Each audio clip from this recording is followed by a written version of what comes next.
Hello, and welcome to Cosmic Dream Sanctuary. This is the study and practice group on soul integration.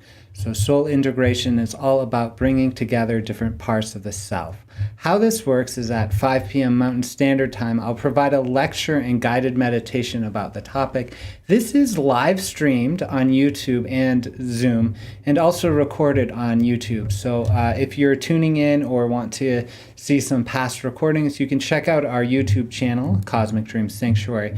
At around 5:45 or so, we will begin a sharing discussion, sharing circle and discussion on Zoom. You can get that URL by going to cosmicdreamsanctuary.org/groups, and that will not be recorded. So that's simply an invitation.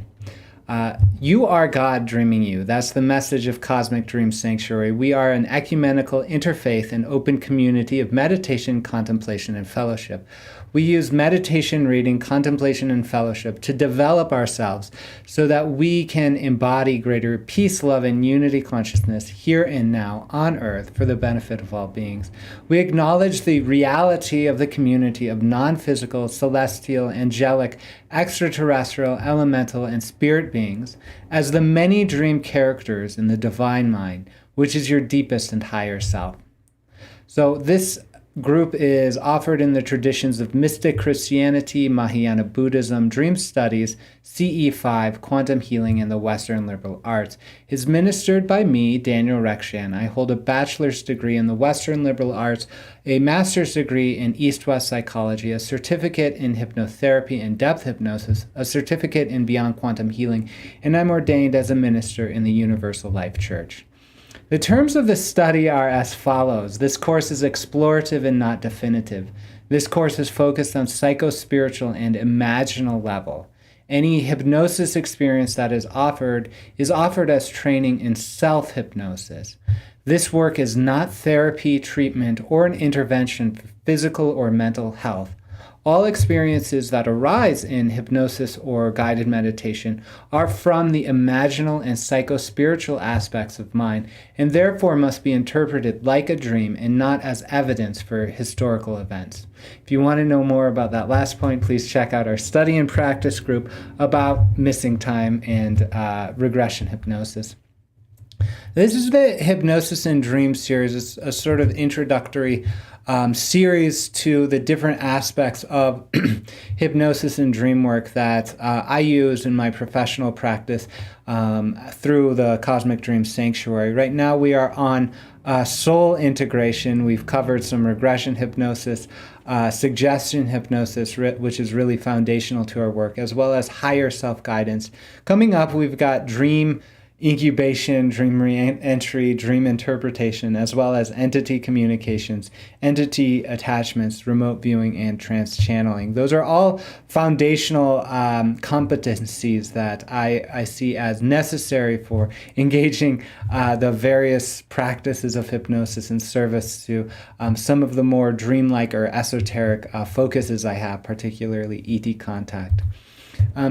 Today we're going to introduce the topic of soul parts integration. I'll offer some variety of perspectives. We'll talk about the practice overview because it really is a strategy, actually. We'll have a practice experience, and then you'll be invited to join us on group to share your experience. If you're tuning in after the fact by way of YouTube, please do feel free to put in your experience in the comments below, or else if you want to share them, you can email me at daniel@cosmicdreamsanctuary.org. So what is soul parts integration? Why are we doing this? So soul parts, there's a notion that we are many things within ourselves. So you might be familiar with the term person, and that term comes from persona, which is something like a mask worn in a play. So when we adopt a persona, we are behaving in a certain way, like we might behave in a play. So, for instance, I have a persona right now as a teacher, as a hypnotist, But if I fast forward 2 hours from now or an hour ago, my persona might be one of a father, a husband, a son. And each of those personas are slightly different masks that my consciousness wears in relation to other beings. This is not schizophrenic. This is not dissociative identity disorder. This is simply that we have multiple sub-personalities, i.e., we are behaving differently in different contexts, and that's totally fine. So what ends up happening is that we end up having many different sub-personality experiences throughout our life. Like if we've been a student for a long time and upon graduation, we might find it hard to relate to the world. What am I doing? What's my purpose? That might come up because you haven't developed a stronger persona, say, as a professional member of the workforce or whatever. So that's one way persona comes up. And you can really just pay attention to how differently you behave with a set of peers versus with a mentor versus with someone that you are teaching, right? These are different personas that are showing up. Totally fine. In the case of the way we work, I mean, that's a very fine experience. And no one, I don't think, would see a hypnotist or seek out hypnosis if they just had that experience. So there's some level of challenge that we get to experience when we work with soul parts and integration from the perspective of hypnosis, because at that point there is some level of challenge happening. So that challenge you might understand it in terms of self-sabotage. So you might really want to do something in this world, but you find yourself sabotaging. So you might want to finish your book, but you are procrastinating it. You might want to apply for a role in a job or a university or something like that, and you just can't get it together enough to ask for those letters of recommendation. Or you may actually start to date someone, and then all of a sudden you have behavior come up that you don't really intend, that is contrary to what you think you want, but now you're behaving like a crazy person. You're taking action that isn't in line with what you consciously think of yourself.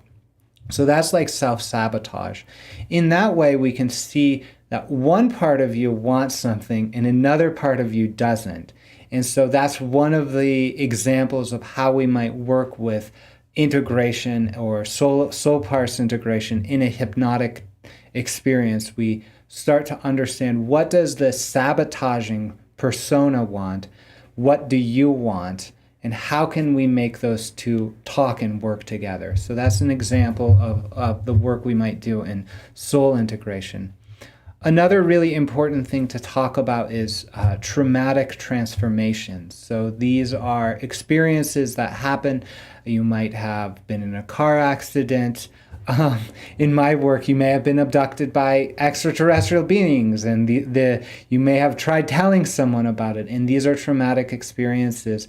When trauma happens, there's a part that seems to split off and get disassociated, and that's another. And so that part, the disassociated part, holds some energy, and it takes actually energy of the psyche to keep those feelings or memories repressed. And so you may actually have the experience of depression, of stopping doing your creative work, right? If you've stopped singing, dancing, and making art, this is a symptom of soul loss and we use the term soul loss in a shamanic context, but in this case, in the psychological context, we might call it disassociation due to trauma, something like that.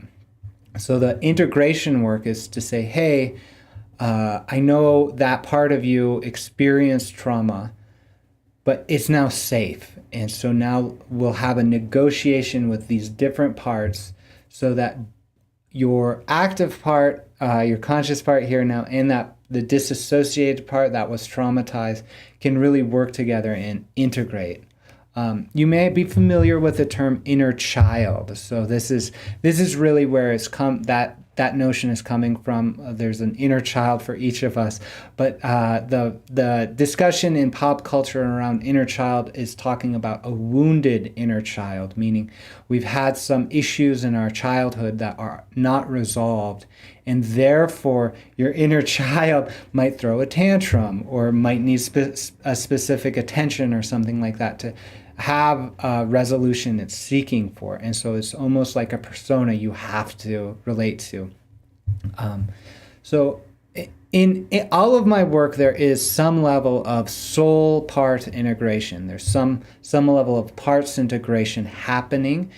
This happens regardless of type of hypnosis I'm doing. It might be a transformation, like a suggestion to shift a behavior. It might also involve a regression to ET contact, and I'll talk a little bit about that, particularly because that's my lens of looking at things.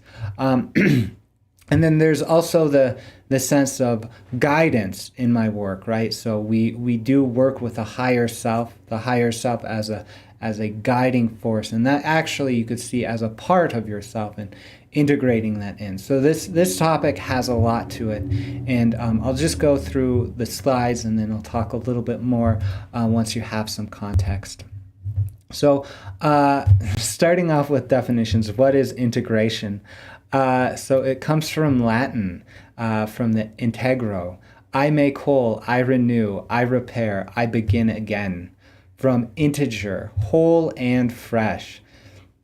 So as a verb, it's to form into one whole, to make entire, to complete, to renew, to restore, to perfect, to include as a constituent part or functionality, to indicate the whole of or give the sum total of as an integrating anemometer, one that indicates or registers the entire action of the wind at a given time. That's the example. So as a noun, integration is the act or process of making whole or entire, the process of combining compatible elements in order to incorporate them. And then in society, integration is the process of fitting into a community, notably applied to minorities. So again, we're sort of building a community of different personas within ourselves, the different personas of our waking world, of our dreaming world, the different levels of our soul, of our experience here, the body, the mind, the emotions, the spirit. All of these things are different parts of ourselves that we get to integrate. I wanted to just read a quote from John Bradshaw's Homecoming, Reclaiming and Healing Your Inner Child, because this is really one of the sources we have around the inner child notion. So the wounded inner child contaminates intimacy in relationships because he or her has no sense of his or her authentic self. The greatest wound a child can receive is the rejection of his or her authentic self. When a parent cannot affirm his child's feelings, needs, and desires, he or she rejects that child's authentic self. Then a false self must be set up. The next popular notion I wanted to talk about in relation to parts integration is psychosynthesis. This is a type of practice that emerged up and out of psychoanalysis. This came generally into being in I believe the 50s and 60s. Freud and Jung used the term psychosynthesis, but really Assagioli and Rowan have taken this into kind of practice. Psychosynthesis is sort of like it's like active imagination in Jungian practice. It sort of sits at the fringe of acceptable therapeutic practice. And I'll just read this here because really this is where a lot of our notions come from in terms of parts integration. When we talk about that, psychosynthesis is really one of the sources. So subpersonalities, and this is from Wikipedia, by the way. So subpersonalities based in the personal unconscious form a central strand in psychosynthesis thinking.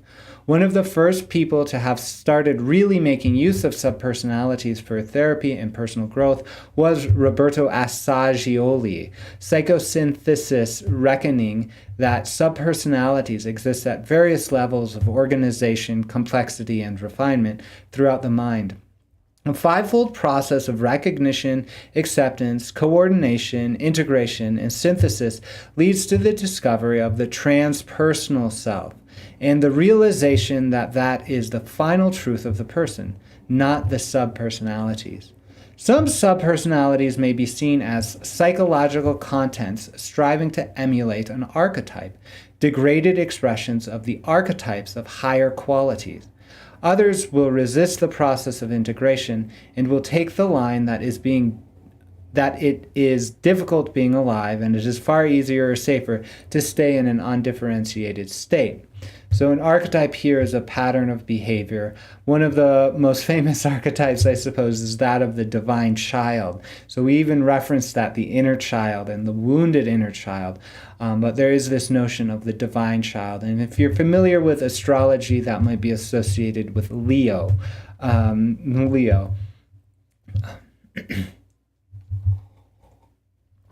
The next most popular paradigm I see for working with parts integration. Parts integration is a phrase that is used all the time in NLP. NLP stands for Neuro-Linguistic Programming. This is a set of techniques. It is a little bit of like cognitive therapy techniques, a little bit of hypnosis techniques put together in a paradigm of working with people it's like a toolbox as opposed to a theory, let's say. So one of the tools in the toolbox of NLP is called parts integration. And this is from the International NLP Association.org. There's 6 steps for parts integration. Clearly identify the parts that are conflicting with each other, communicate with the parts, disassociate from the parts in conflict, talk to the parts, seek the positive intention of each part, and integrate the parts. So let's compare that again with the fivefold process: recognition, acceptance, coordination, integration, and synthesis. So identify the parts, communicate with the parts, disassociate from the parts, talk to the parts, seek positive intention of each of the parts, and integrate the parts. I don't actually practice NLP, but I really felt it was necessary to nod towards this as a very popular tool in the toolbox of NLP, parts integration. So now I'd love to just talk a little bit about how this applies to my practice, especially as focused in ET contact. So one of the things to know is that rather than jumping into that, I want to do these slides and then we'll go back. So core shamanism is one of the sources where I actually get my practice from by way of the training I have in depth hypnosis. So depth hypnosis is based in Western hypnotherapeutic practices that are very similar to the NLP toolbox. It's based in Buddhist psychology, core shamanism, and energy work. So core shamanism comes from the work of Michael Harner, who was a UC Berkeley anthropologist who went down to the Amazon in the 70s or 80s, had some ayahuasca. He interacted with transpersonal beings, meaning these beings that exist in a spirit realm that had a personality and a kind of interactivity. He comes back from his ayahuasca trip and talks to the shaman about the experience of these large beings, and the shaman goes, "Oh yeah, don't pay any attention to them. We know who you're talking about. They're just gatekeepers or whatever for this different experience." And then he says, "Oh my gosh, how can these guys know what was in the contents of what he thought to be a subjective experience?" But the shamans understood, no, there's a different world out there. So from there, Michael Harner does cross-cultural studies of shamanic traditions around the world, pulls together this framework called core shamanism that is a sort of lens by which to engage dialogue. And I would say that actually there are problematic notions in terms of shamanism. Primarily, the use of the word shaman is an issue. We don't have a better word for it now. Shaman is a single. It refers to the like holy people of one tribe of people in like Finland or something, and so it's weird applying it to other people. It's like so we need a better word. We don't know what that is. Similarly with core shamanism, the invitation is really to use that if you need to as a framework, but if you do have connections that are alive and vital to the earth by way of practicing traditions both in your own genetic line or cultural lines, that would be the most invited way to engage with shamanism. I'll just simply read this. This is from their website, shamanism.org. It's an interview with Michael Harner by Bonnie Horrigan. Anyone who's had a trauma from a shamanic point of view may have had some loss of their soul. By soul, we mean the spiritual essence essential throughout one's life as we describe life in our culture, which is from the conception or birth to the time of death.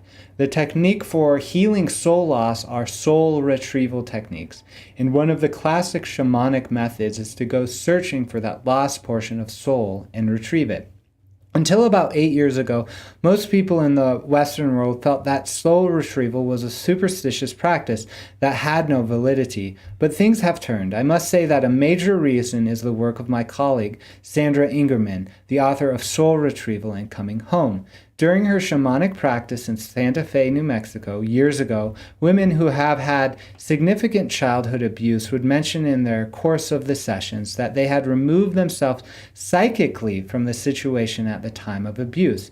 Sandra immediately recognized, as a practicing shaman, that the person's soul to some degree had left the body. If it had left completely, the person would have been dead. And therefore, the logical thing was to retrieve the lost portion of the soul and bring it back. So she then started doing soul retrieval for these people who had significant childhood traumas, and the result was astounding. Today, this work is an important part of shamanic healing practice in the West. Indeed, if you ask a group of people, how many of you feel you've lost part of your soul, it's typical that everybody raises their hand. At some deep level, there is a natural awareness of this problem. By the way, even a minor trauma can result in some degree of soul loss and can be treated. Another major technique in shamanic healing work is extraction. Extraction involves removing a spiritual intrusion. Just as there can be infections in ordinary reality, so there can be spiritual intrusions. We don't mean that evil spirits have entered. It's more like termites in a wooden house. If you've got termites in your house, you wouldn't say those termites are evil. You just say, I'd like to get them out of the house. In the same way, the shaman works to remove things that interfere with the health of the body, such as spiritual intrusions, and extract them.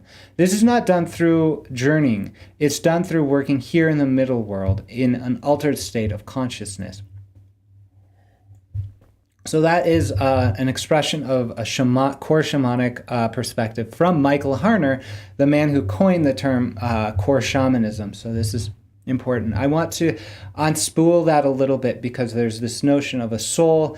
Trauma happens, it splits apart. One part disassociates, and the other part inhabits the body and keeps going. And you might even have experiences of feeling trauma or feeling depressed after these things or disassociated. Oftentimes in the depth hypnosis practice, we will do an interview. You tell the life story, and we're scanning for these events like the soul loss, the power loss, or the intrusion, the spiritual intrusion, as Michael Harner calls it. We're scanning for those, and generally, one of the most important things to look for, and I've had this happen in the last month or two, is someone says, "Oh, after that relationship, I was different. I stopped listening to music, I stopped making music, and I was just different. And actually, I experienced fatigue afterwards, like chronic fatigue." And so that feels that is a pattern, a symptomology of something shifted. So we go, oh, something in that relationship created an experience of soul loss. So then the intervention, let's say, or the invitation is to invite that part of the soul back. And so the work in the questioning here, we're examining now techniques about how to do that. In the case of shamanic journey work, traditionally a shaman who would know you in the context of a tribal situation may do that work for you. And they may invite you into a hut or something and do their work. And then traditionally it's like blowing the soul back into the body. It was taken from the shaman does that work. In the case of core shamanism, or in the case of hypnosis practice, and especially depth hypnosis, the invitation is for you to do that, which is more in line with the Western hypnotherapy practices as expressed through the toolbox of NLP or psychosynthesis. So that's really important to know, is that in the case of the work I do, it's simply an invitation for you to go through that process. And I'll talk a little bit about how to do that. So now these are all the perspectives. This is just simply a taste of the perspectives that are involved in the soul parts integration. So I do now want to apply it a little bit to how I work with ET contact and the ET contact narratives. So we do have the media trope, and I would say it's a media trope at this point, of alien abduction. So these are extraterrestrial beings coming in, taking your body, taking genetic materials, having some interaction. And I say it's a trope because this is the representation ET contact has in the media. And is a disproportional representation for the negative abduction scenario as opposed to a neutral or positive interaction, right? So in the case of like Michael Harner's experience with ayahuasca and engaging with these non-human intelligences that are very real, aka recognized objectively by 3 or 4 different people, you wouldn't say that's an abduction experience because he had contact with these non-human intelligences. So in this case, I'm talking about it because it seems as if people may have had extraterrestrial contact experiences that with beings that look like Whitley Strieber's Greys with the big eyes, or what the media shows as the evil aliens stealing bodies.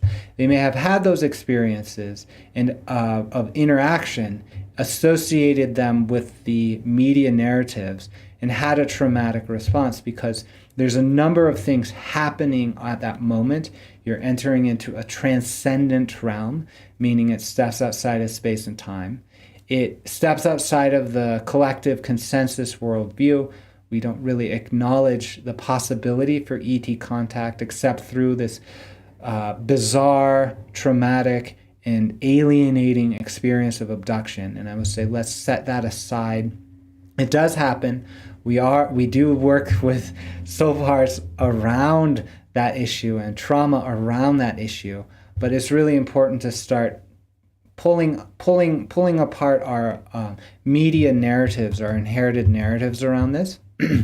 So having an ET contact experience is often traumatic. So there is going to be perhaps some soul loss that happens. And that's because you don't know what's happening. You turn to your parents and you go, oh, this happened. They say, no, that didn't happen. So there's an immediate denial of who you are. And if we remember back to the James Bradshaw reading, that is pushing down of the authentic self and an elevation of a false self. And that is the source of wounded inner child experience. So that dissonance between the family, the experience you just had of ET contact and the family unit. And then further, you go and you look for materials and you say, what must have happened to me? Well, they're only talking about these traumatic experiences. The X-Files music is playing. It has spooky horror story experience to it. So that's happening, and that is creating trauma upon trauma upon trauma, when in reality, there may have been an experience of a transcendent realm of consciousness, an interaction with a non-human intelligence that is likely a positive experience. Likely a positive experience, and this is based on the survey, the Beyond UFO survey of more than 4,000 experiencers. It's likely a positive experience, like 80%. It's like the likelihood, if you're having ET contact, it's 80% likely positive. The rest of it, of course, there's neutral and challenging, but just letting you know is so that sort of thing is a compounded trauma experience, as well as living with the sense of a truth and an intuition that cannot be integrated within the current worldview. So another thing that compounds the ET contact narrative particularly, and this has been 100% of my cases, is a psychic family line. So psychic family line. So there is a notion that everyone here is psychic in this human world. We do all share telepathy. When we sample random populations about their dreams, about 8% of dreams generally reported are generally categorized as exotic, which would be kind of a psychic experience. So this isn't. Likewise, when we do psi experiments in laboratory, we find a weak but significant effect with people off the street. So this means everyone's psychic. But there are certain people that are more in line with it, right? So, and that actually, the narrative goes, these run in family lines. The extraterrestrial beings are particularly interested in them primarily because generally, again, 80% of the interactions with ET beings, the humans report that they had telepathic contact. So 80% of these interactions are actually psychic in nature. And so that's why there's a sort of interaction there.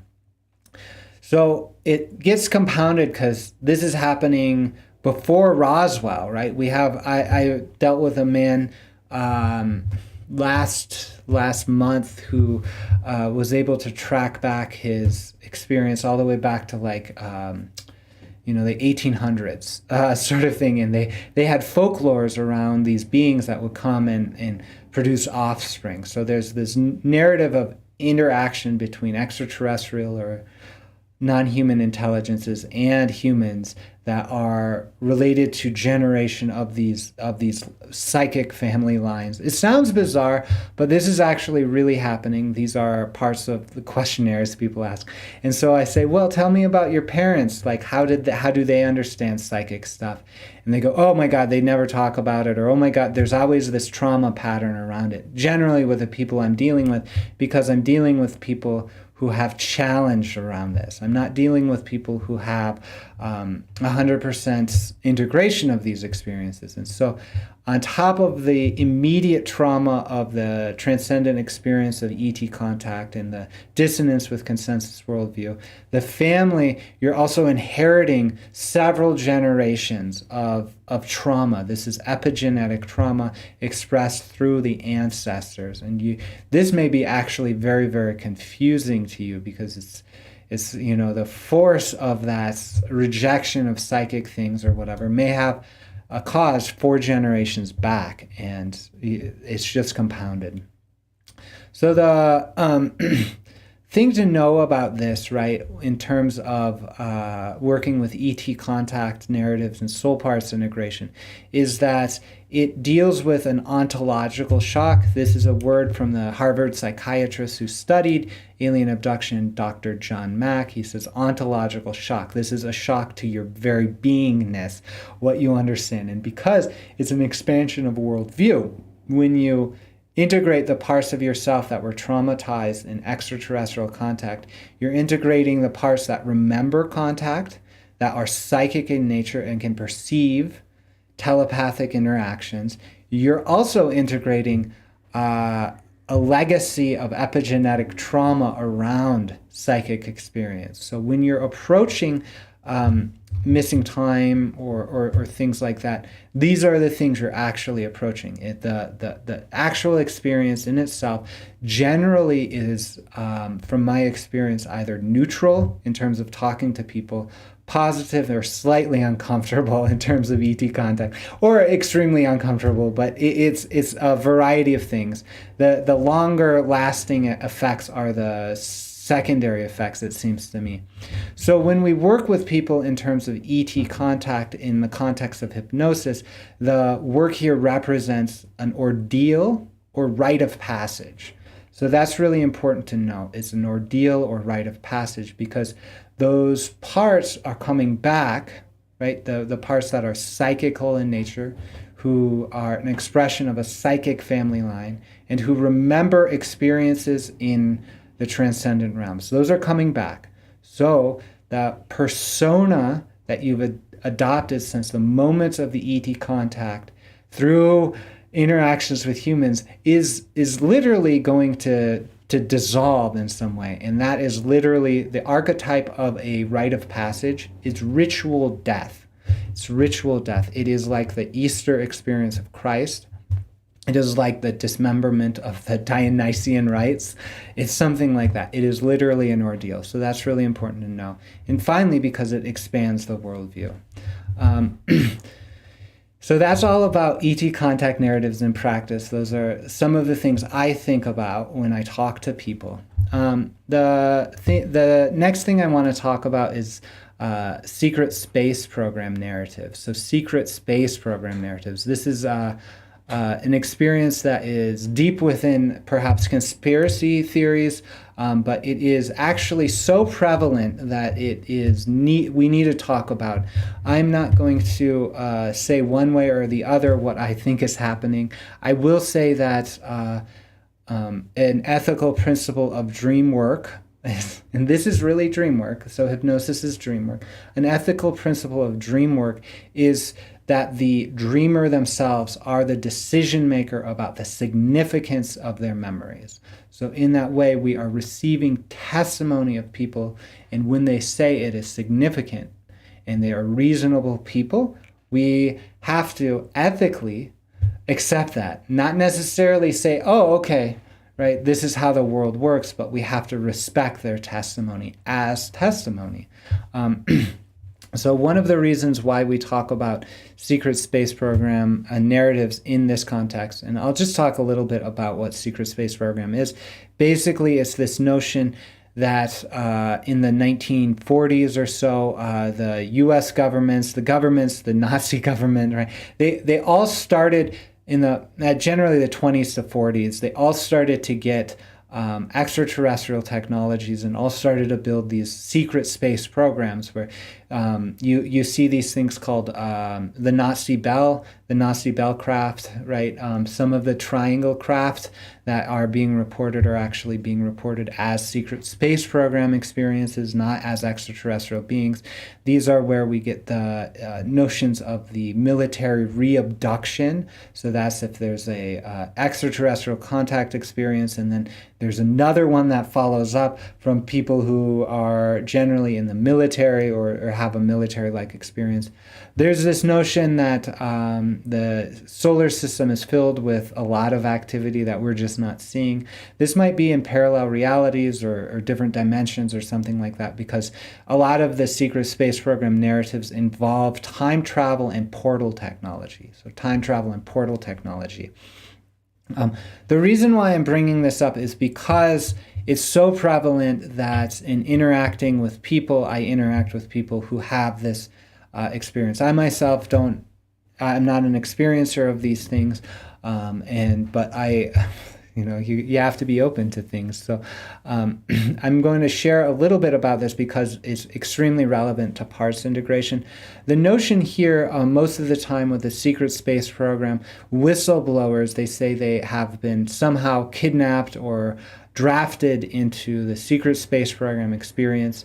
They go through a portal where they are then trained. They're like trained by people. Sometimes it involves cloning, sometimes teleportation. It's here and there. There is generally a mind control aspect to the secret space program narratives. The understanding here is that the some of the secret space program, the trainees, they are taught to establish or conditioned actually to inhabit alters, meaning alternate personalities. And so this is a heightened state of the subpersonality. So in this case, there's a high degree of compartmentalization in the experience of the secret space program experiencer. So the normal, the everyday consciousness has no idea it has any of these experiences. There's a code word that happens, and then all of a sudden the personality shifts. The original personality has a missing time experience. The other personality has access to skills that have been classically conditioned into them, that sort of thing. It's really important to know, like when we look to the history of hypnosis, this isn't actually out of the blue. When we look back to the missing time regression hypnosis as put forward by Dr. Benjamin, who did the famous Betty and Barney Hill case, he was talking about truth serums and all this sort of classical conditioning. He actually used words like code words to initiate states of trance with Betty and Barney Hill, right? So, and he was trained in the World War II kind of era on prisoners of, in a military hospital. So this isn't, it's strange, but it's not actually unfounded to expect that there are some people out in the world who have received this sort of classical conditioning and establishment of alters and code word. There's a DID type symptomology here, so that's dissociative identity disorder. We used to call that multiple personality disorder. It also involves transcendent spaces, i.e. space travel and time travel by way of portal oftentimes. So this is a clue to me that perhaps it's in a parallel reality or something like that, and relating to consensus reality in a different way than we might expect. It differs from the classical missing time experience primarily by the presence of traumatic conditioning narratives. So in the case of ET contact, a lot of the source of the missing time experience has to do with the capacity of the conscious mind to integrate those transcendent experiences that are likely positive. In this case, there is a large feeling of actual almost PTSD style, the classical, the conditioning techniques used by those in the 40s and 50s, like Dr. Benjamin, do not seem actually kind or gentle. So there are patterns of those things. Anytime this arises, it requires personal responsibility, discernment, and interpretation. So those are the things I would say. This is just important to talk about in the context of extraterrestrial contact hypnosis, which is my focus, is just, hey, there's this thing out here. It involves a lot of different parts. There are people who focus on this. My own assessment or thinking around this is I would treat this like any other situation, actually, because of the strangeness of the experience. It really does call forth a deeper aspect of the self to hold the integration. And if you can go that deep into the transpersonal realm to hold the different alters or whatever, that would probably be the best way to handle that, I would suppose. And we really can do that because everybody has the capacity to tune into their own enlightened activity. So I know there's a large experience of victimization in this secret space program narratives, but I would actually invite anyone who is challenged by that to understand that they themselves are something like the mind who is dreaming this world. And that if you haven't identified with that, then you can keep going into this greater source of consciousness. So the final perspective here, and I just was hinting at that, is mysticism. So mysticism coming from both Christian mysticism, philosophic mysticism, Buddhism, and also dream studies, is that we have this notion that all is one. So ultimately, the integration that's happening is source consciousness. It's God consciousness within it all. It's unity consciousness. In that way, a lot of the reasons why we might not integrate that understanding, the mystical understanding, is that we don't want to forgive or something like that. But Mahayana Buddhism, right, it invites us to do that. That's one of the philosophic ways of seeing the world of all as one. There's this sense of emptiness and fullness, empty of concept, full of experience, that sort of thing.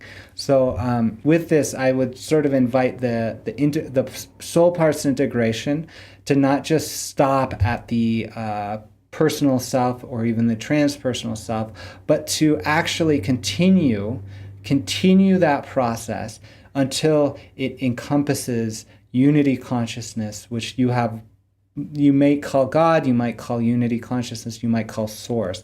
So in that way, we might have interactions with parts of ourselves like inner child. Once those are integrated, like different archetypal selves, and then finally the whole thing, everything, all at once. So here's the strategy that I work with, and we're going to try this out very briefly in the practice. So the step one is to identify the parts. So what are the parts that are active in the issue, right? So generally in the life review practice, right, like scanning the life, we go, oh, there was a traumatic event. There's probably a part there. That's probably, I don't know, 15 years old. What was your 15-year-old self wanting? And you can actually invite the client, even if it's yourself, to speak from that point of view. Assagioli in psychosynthesis would sometimes have experiences where you would sit in this one chair and then stand up and sit in the other chair, and so you have different ways of expressing that. Likewise, you can use left hand versus right hand. In my work with people, I just provide some suggestions that they can telepathically communicate with that part of themselves, that they're like a walkie-talkie or channel. I like to understand their motivation. So like, why are they disassociated? Generally, I find it's really easy to do this work. I just ask, what's going on? Why are you stuck? What would make you feel safe? And that's really what is happening here, because oftentimes the parts that are disassociated or soul lost parts don't actually understand that time has changed. So that's it. I mean, they're stepping outside, they're disassociated, they're in a realm outside of time. They just don't know. You just have to tell them and say, hey, it's safe, you can come back. So we need to understand what would help them feel safe. I then talk to all the parts, and oftentimes I'll just say, hey, I'm going to talk to all the different parts of you here. We all care about you, and even the spiritual intrusions, I talk to them too. I say, hey, we're working according to the principle of non-harm. We want you to have the best, highest and best outcome, just to let you know. And that really helps the patterns of self-sabotage go down. I say, we're not changing anything as really fast. It's only as fast as reasonable or according to guidance, that sort of thing. I establish consent from the client for their integration. This is really important for any of the work that goes forward, is saying, are you willing to re-experience the trauma for one last time, right? Because those experiences, the feeling state, are sometimes a way we can bridge back in a regression to do the integration work. Are they willing to receive the part back? Generally, it's yes, yes, yes, right? Yeah, I'd love to make music again. Yeah, I'd love to dance again. Are they willing to do the work, to do what the part needs to feel safe and supported? And so this is when I use the previous conversation. I bring literally the same words the part said. I ask them if they're the client willing to commit to do that work, to even make a practice of it. They always say yes, right? Because if they want this, they'll do that. So then all of it's in consciousness. At that point, I go, well, we've got everything we need to go on the journey. It's already done because you've given the consent. You have the intent. It's just going to unfold. And generally, that's the understanding. It's from that moment of conscious consent, there is that connection.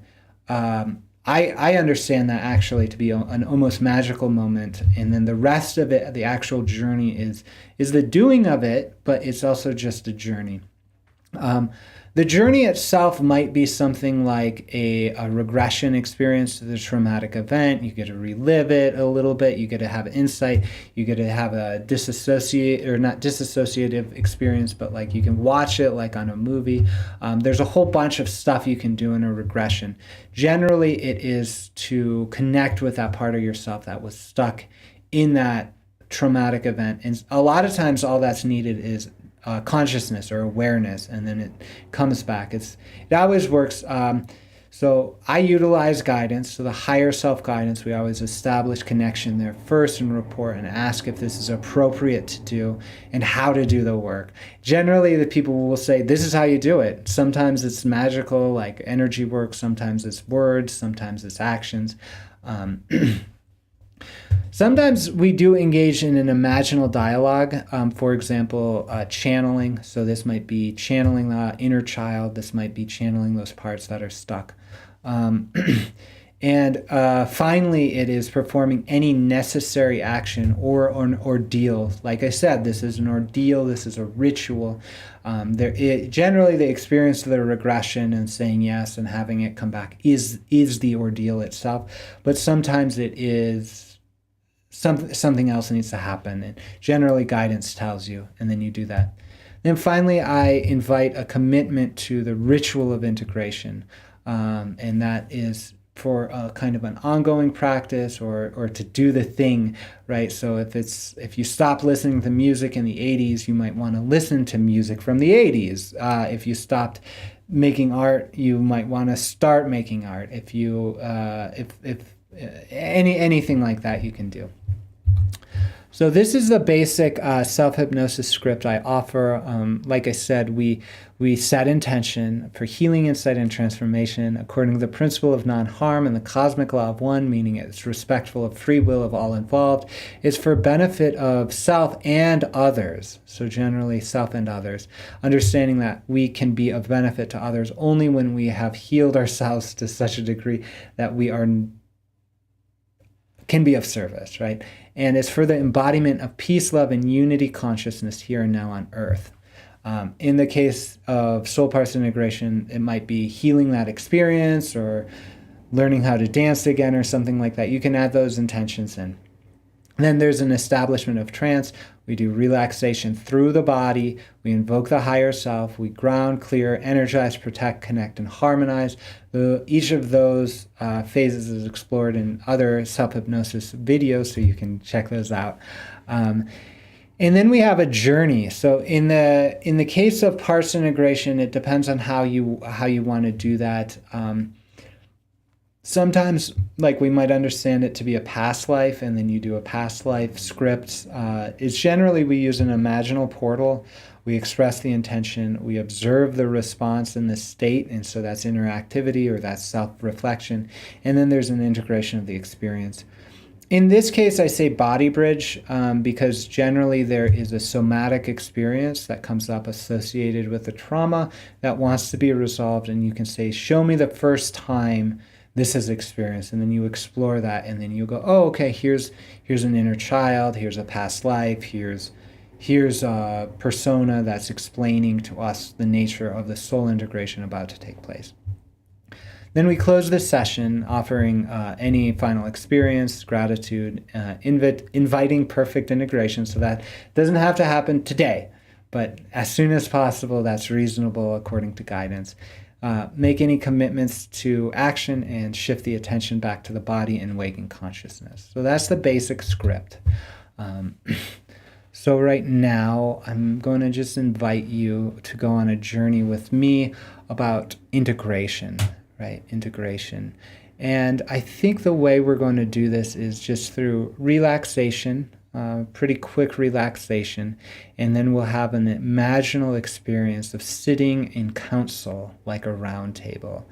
And then we'll have some experiences there. You'll gain some information from there, and then you can invite that integration. So you can go as deep as you want. So right now, I'll invite you to get into a posture of mindful relaxation. That might be sitting down with your spine straight. That might be lying down Wherever you are, that's totally fine. This will be about 5 minutes, maybe 10 minutes. And then we'll go into the sharing circle. You can breathe in through your nose, out through your mouth. And then if you're comfortable, you can close your eyes whenever you're ready, closing your eyes.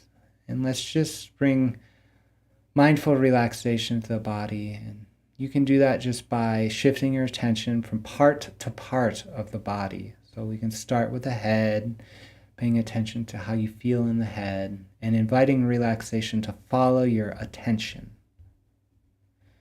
Still breathing naturally, shifting the attention now to the throat, and inviting relaxation to follow. The shoulders, the top of arms, elbows, forearms, and hands, and inviting relaxation to follow. The torso, the heart space, the diaphragm, the belly, inviting relaxation to follow your attention. Your sacral and pelvic regions, tops of your legs, your thighs, your knees, your calves, your ankles, your feet, all relaxing as it follows your attention. And now let's create sacred space together by calling in white light from the universe that flows through the sun to the top of your head. But before it gets to your head, let's invite it to go through a magic prism, that chakra that stands above your head, and it tunes that white light of the universe to your unique soul frequency. This is your wholly integrated frequency. It can be one color, it can be many colors, it can be many feelings. It's beautiful. It's you. Invite that now into the crown, third eye, throat, heart, solar plexus, sacral, root, earth star chakra, and let it go all the way down to the center of the earth. You can let go of any tensions or fears or issues you want, knowing that the earth receives those things like it receives compost and transforms it to new life force energy. So feeling very connected and cleared, I invite you to bring in new life force energy from the earth up into your roots, all the way through each of the chakras in your spine, through your heart, all the way up to the crown, and then let it surround you, feeling clear and energized and connected. You can now form a sphere of protection around you as you do this work, knowing that it is a intelligent boundary, allowing in aspects of yourself that have your highest good as their intent.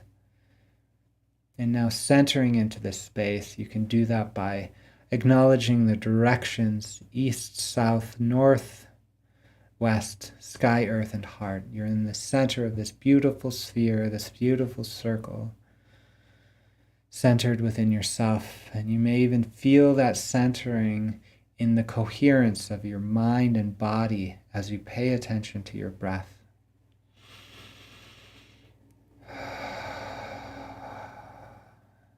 And calling on all aspects of yourself, the ancestors and teachers and guides and angels and ETs and all those beings, those elementals, all those beings who can serve you here and now according to the highest and best, the principle of non-harm, cosmic law of one.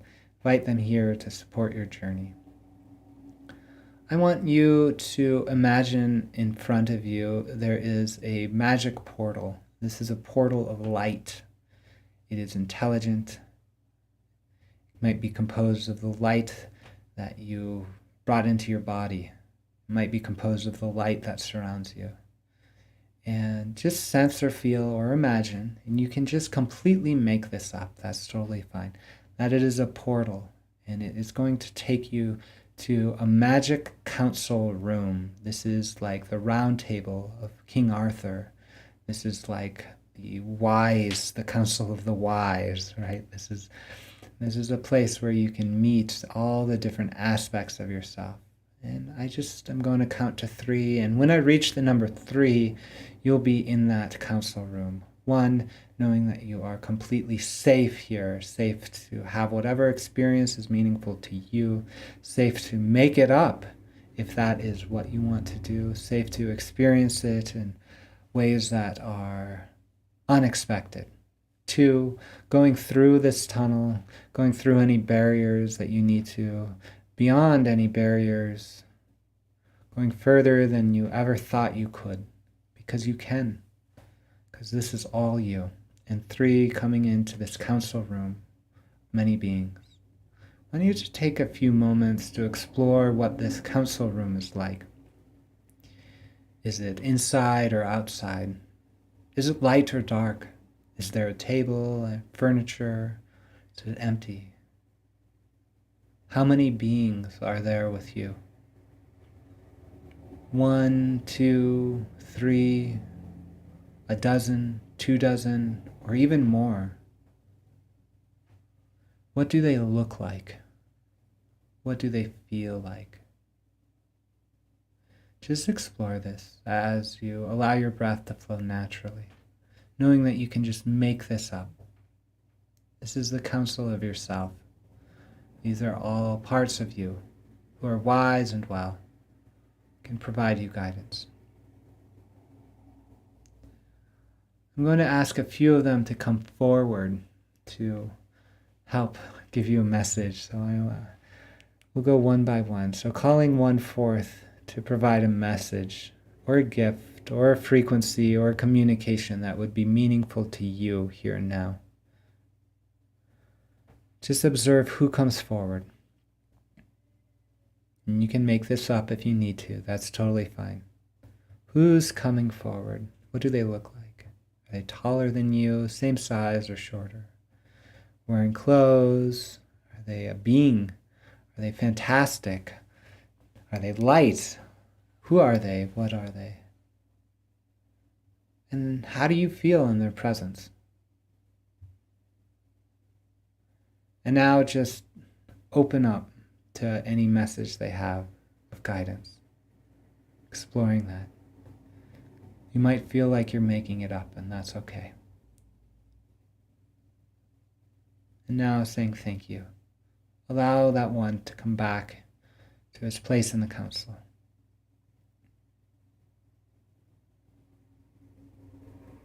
Now I want a representative to come forward to explain to you where any integration in your life would be beneficial. Are there any parts of you that yearn for integration here and now? And allow that representative to come forward and explore who that is, what they look like, how you feel with them. And receive that message or communication right now about any parts of yourself that yearn for integration, that time and place. Asking questions like, when did this happen? Why was there this disassociation, this split, this soul loss experience? How can I make that part of me feel safe? How can I best invite integration? And now I just invite you to take a few moments to commit to doing that, knowing that it is good and wise and well to integrate all parts of yourself that yearn for that integration. And now, after having made those commitments, I want to invite you to call forth that part of yourself.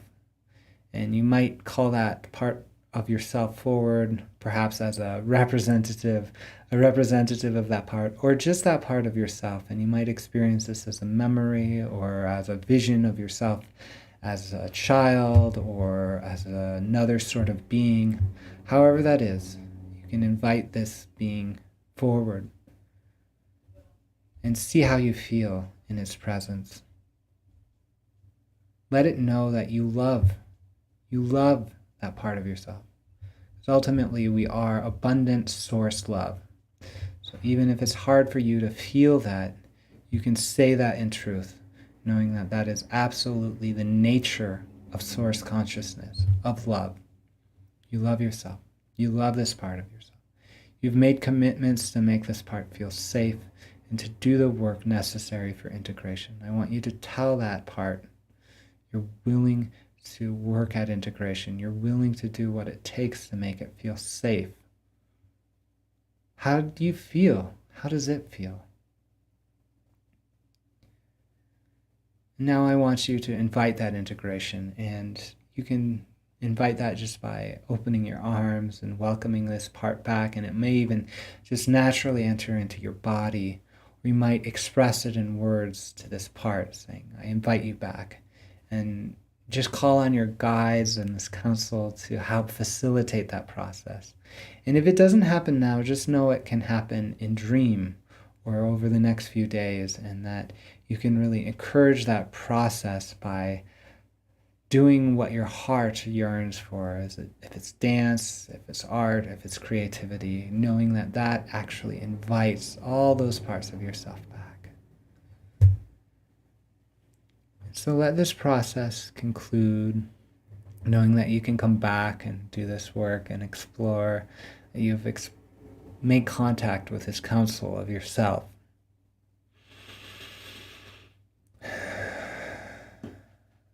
Just taking a few moments to let this process conclude, saying thank you to those aspects of yourself that guided, that chose to be here. Thank you. Thank you for doing this work. And just come back to the body, knowing that the integration of yourself will happen in the most appropriate way, because that's what we're asking for. And so that over the next few days, you might experience dreams or shifts or omens or synchronicities, and that you can really encourage those by following your passion and make the commitment to do that. Thank you for choosing to embody your authentic self here and now with me. And so now I invite you back, saying thank you to the council. Come back through that portal. Come back through any of those barriers you crossed.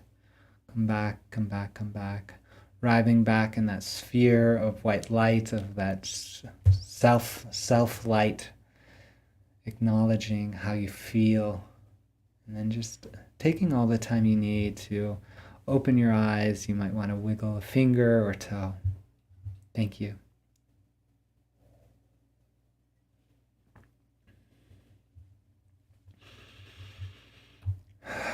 Thank you. So I invite you to just be at peace. If your eyes aren't open yet and you feel comfortable doing that, you can open your eyes. I have an image of the Earth, of Earthrise, taken by an Apollo 8 astronaut on the moon, looking in on this planet. This is where you're at. You're on Earth. You're in a human body. Welcome back. Be at peace. Know that you've done work that is very, very, very important for the Earth, right? So just like you suffer because of disassociation with the different parts of yourself, the Earth is suffering here and now because we, as parts of her, have disassociated from her due to trauma that has happened along epigenetic lines millennia ago, and that we are actually integrating those parts here and now in this historical moment so that we can really step into the embodiment of the authentic self of Gaia consciousness. And so that's really, really important. So thank you for doing that work. Thank you. If you find this group valuable, I invite you to donate. You can go to cosmicdreamsanctuary.org/donate. Before I go into the slides, I just want to say I am going to do some promotion and then invite you to the sharing circle. Again, you can just be with yourself as needed in this process. Yeah. I want you to know about Dreamwell, so you can go to dreamwellbewell.com. If you liked the hypnosis experience, you can tune into some of my meditations about dreaming well. This is a really great way to connect with yourself through meditation, through sleep practices, and through dream journaling. So please do check that out. I offer group sessions kind of on an every other week basis. Wednesday nights are study and practice at 5 p.m. Mountain Standard Time. And then on Sunday mornings at 11 a.m. Mountain Standard Time, we have music, reading, contemplation. They're every other week. I have about 2 or 3 more scheduled, and then I'm going to schedule so we do like first and third or second and fourth, and so it'll be much more clear as to when that is. You can find more information at cosmicdreamsanctuary.org/groups. I do offer one-on-one sessions. They're in a variety of modalities, and they all start with a free and no obligation consultation. So you can learn more or schedule a consultation at cosmicdreamsanctuary.org/sessions. So now I'll invite you to join us in the Cosmic Dream Sanctuary Cosmic Dream Sanctuary group, the discussion group, by going to cosmicdreamsanctuary.org/groups to get to that URL. So once again, thank you so much for being here. There's this flower of life pattern down on the bottom of this slide, and I kind of see that's what we're doing. We're each choosing to be our own little circle, and that actually intersects, right? All parts of ourselves are like this, and then we relate to others like this. So in that way, I am very, very grateful that you have chosen to be here and to participate. And so with that, I wish you a great night. May you dream well.